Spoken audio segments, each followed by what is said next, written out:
రే నా గురించి కూడా చెప్పి ఏ పింక్ కార్డులోనో వైట్ కార్డులోనో లోపల పంపిమని అడుగురా. రే దాంట్లో ఏముందిరా, వెంటనే వెళ్ళి బట్టలు చదువుకో, నేను వచ్చేస్తా బాయ్.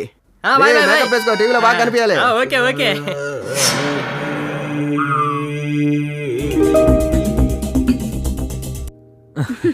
మీరు చాలా మంచోళ్ళ ఉన్నారండి. ఈడెవడు?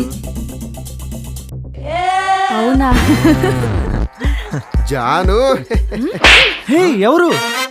నా దరిద్రానికి నా boy friend. Hi, this is Harvil. Hi, I am Avinash. He is looking funny. Yeah, నీ పేరు కంటేనా?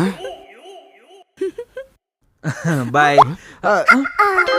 నువ్వు బయలుదేరు. Decent fellow. ఉసే ఆగు. ఏంటి? అది కాదు నేను చెప్పేది విను. నేను వినను. అది ఆ అమ్మాయి. చీ ఆపు, ఆ దరిద్రం గురించి నేను వినదలుచుకోలేదు.